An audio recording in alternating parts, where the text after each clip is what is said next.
Hello student, welcome to YouTube channel. Myself Ashish Gupta. Today I will discuss about the fifth chapter Boolean algebra and logic gate in computer science class 10th. जैसा कि हम पिछले video में logic gate के बारे में बात किए थे और लॉजिक गेट में हमने एंड आर और नॉट गेट को जो है डिस्क्राइब किया हुआ था। और आज का जो टॉपिक है उसमें लॉजिक गेट का चौथा टॉपिक नाइट गेट पर बात करेंगे। तो आइए देखते हैं नाइट गेट क्या होता है। नाइट गेट जो है वो एंड गेट और नॉट गेट का कॉम्बिनेशन होता है, यानी NAND gate is the combination of a AND और नॉट गेट। इसमें नाइट गेट जो होता है ये एंड गेट और नॉट गेट दोनों को मिल करके जो है नाइट गेट बना। और नाइट गेट में क्या होते हैं कि दो इनपुट होते हैं। नाइट गेट में दो इनपुट होते हैं और वो इनपुट क्या करते हैं आपस में एक बार जो है एंड गेट के पर, उसके बाद जो है एंड गेट से कन्वर्ट होकर के नॉट गेट पर जा करके जो है अपना आउटपुट देते हैं। तो आइए देखते हैं किस प्रकार से अपना आउटपुट देते हैं। जैसा कि हमने दो इनपुट लिया हुआ है, एक इनपुट x लिया हुआ है, दूसरा इनपुट y लिया हुआ है। तो नाइट गेट का जो ट्रुथ टेबल हम बनाते हैं वो इस प्रकार से होता है। मान लीजिए दोनों इनपुट जो है आपका जो फॉल्स पर वर्क कर रहा है, 0 पर।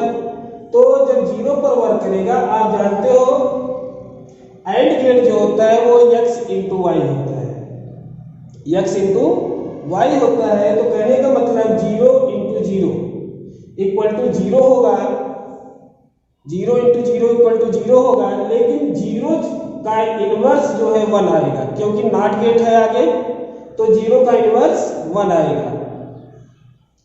सेकंड स्टेप में 0 इंटू 1 इक्वल टू 0, लेकिन इनवर्स 1 नॉट गेट पर जा रहा है।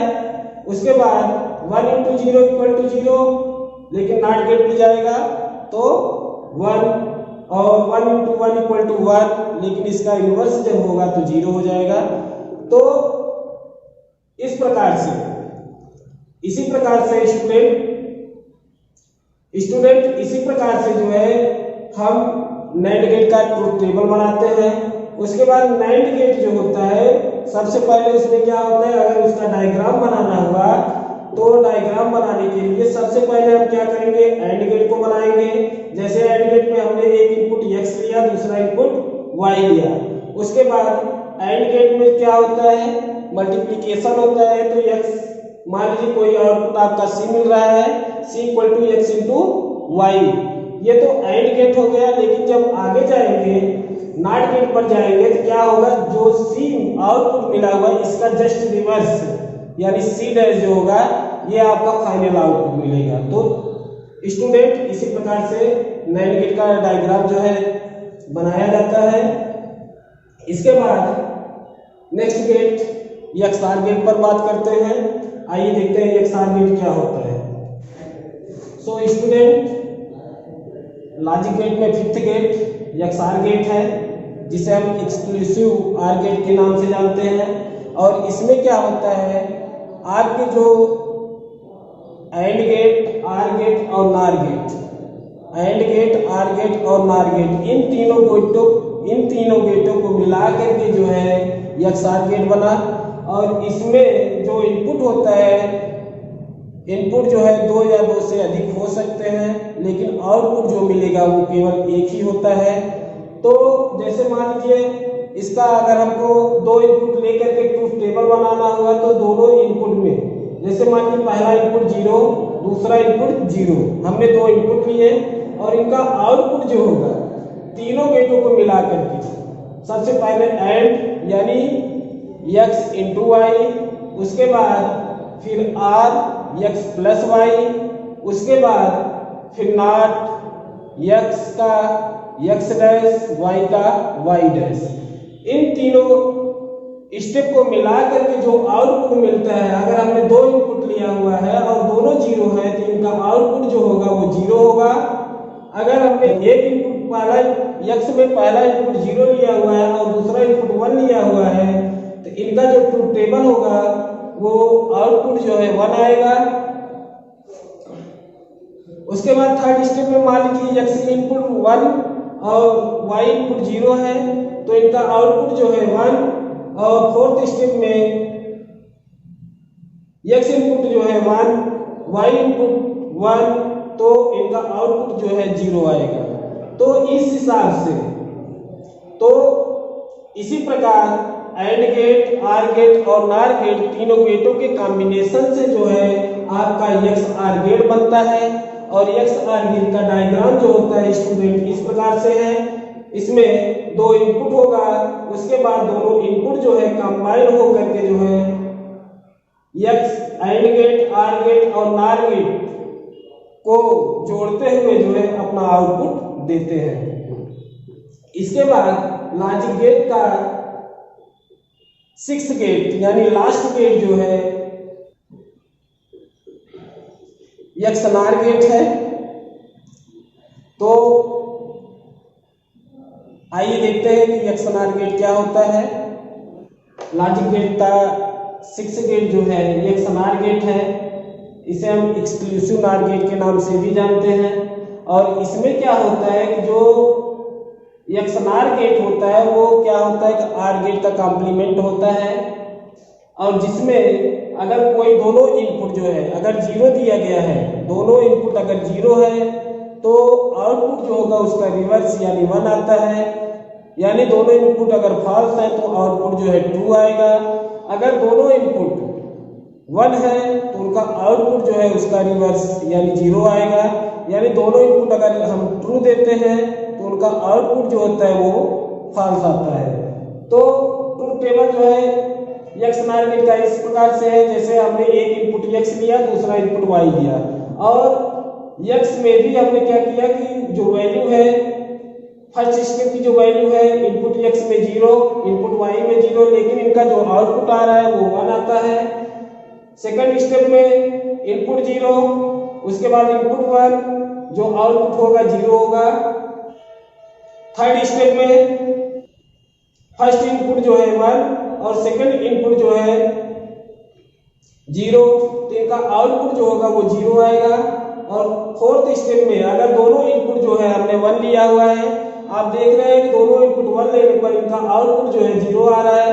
तो फर्स्ट स्टेप और लास्ट स्टेप में आप देखिए कि जो दोनों इनपुट लिया जा रहा है उनका रिवर्स जो है आउटपुट आ रहा है। हमने दोनों इनपुट 0 लिया तो उनका आउटपुट जो है 1 आया, और दोनों इनपुट 1 लेने पर उनका आउटपुट जो है 0 आ रहा है।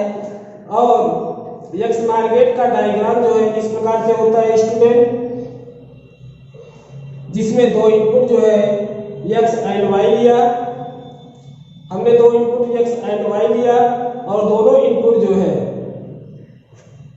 आर गेट से जाते हुए जो है ये आउटपुट जो है x का रिवर्स और y का रिवर्स यानी दोनों मल्टीप्लिकेशन हो करके c = x × y ये आउटपुट दे रहे हैं। लॉजिक गेट के बाद अब हम नेक्स्ट स्टेप जो basic law of logical addition है। तो basic law of logical addition में कुछ जो है लॉ दिए गए हैं, जिसमें क्या होता है कि हमको किसी भी क्वेश्चन को सॉल्व करने के लिए उसमें ये पूछा जाता है कि किस नियम के आधार पर जो है जो इनपुट है वो आउटपुट के बराबर होगा। यानी हमको इनपुट बराबर आउटपुट जो है प्रूव करना होता है। तो इनपुट में जो इनपुट रहता है उसमें आउटपुट जो है प्रूव करने के लिए इस दिए गए लॉ की हमको आवश्यकता होती है। तो जिसमें पहला लॉ है आइडेंटिफाई लॉ। आइडेंटिफाई लॉ में क्या होता है, किसी भी क्वेश्चन में 0 + x है तो 0 + x की जगह जो है उनके प्लेस पर हम x लिख सकते हैं। अगर किसी क्वेश्चन को प्रूव करना हुआ तो उसमें 0 प्लस एक्स है तो 0 प्लस एक्स की जगह जो है हम एक्स लिख सकते हैं, 1 प्लस एक्स की जगह 1 लिख सकते हैं। ये आइडेंटिफाई लॉ जो है बताता है। सेकंड लॉ है आइडेंटिपोटेंट लॉ। आइडेंटिपोटेंट लॉ में क्या होता है कि जो भी वैल्यू होती है x plus X equal to X, ये आइडेंटिपोटेंट लॉ बताता है कि x plus X equal to X. Complementation law बताता है कि x plus X dash equal to 1। Commutative law बताता है x plus Y equal to Y plus X. Associative law बताता है x plus Y plus Z equal to X plus Y plus Z. Distributive law बताता है x plus X into Y plus Z equal to X into Y plus X into Z. उसके बाद absorption law बताता है x plus X into Y equal to X. तो ये जो law है इनका यूज केवल जो है ट्रूथ टेबल दिए गए जो है ट्रूथ टेबल के अनुसार आइडेंटिफाई करने के लिए या प्रूव करने के लिए किया जाता है। तो ये है basic law of logical addition. इसके बाद नेक्स्ट स्टेप हम देखते हैं basic law of logical multiplication में कौन कौन से लॉ आते हैं, आइए देखते हैं। तो student basic law of logical multiplication में पहला लॉ है आइडेंटिफाई लॉ। आइडेंटिफाई लॉ में जो होता है 0 into X equal to X, 1 into X equal to X, ये आइडेंटिफाई लॉ बताता है। और आइडेंटिपोटेंट लॉ बताता है x into X equal to X. और कॉम्प्लीमेंटेशन लॉ बताता है x into X dash equal to 0। Communicative law बताता है x into Y equal to Y into X. Associative law बताता है x into Y into Z equal to X into Y into Z. उसके बाद distributive law बताता है x plus Y into X plus Z equal to X plus Y into Z. और absorption law बताता है x into X plus Y equal to X. तो ये जो लॉ मैंने आपको बताया इनका यूज जो है केवल बुलियन एक्सप्रेशन में उनके क्वेश्चन को प्रूव करने के लिए किया जाता है। तो स्टूडेंट आज के टॉपिक में बस इतना ही, और अगले टॉपिक में हम आपको जो है कुछ क्वेश्चन सॉल्व करवाएंगे कि जैसे ट्रूथ टेबल किस प्रकार से बनाया जाता है और किस प्रकार से क्वेश्चन को प्रूव किए जाते हैं। धन्यवाद।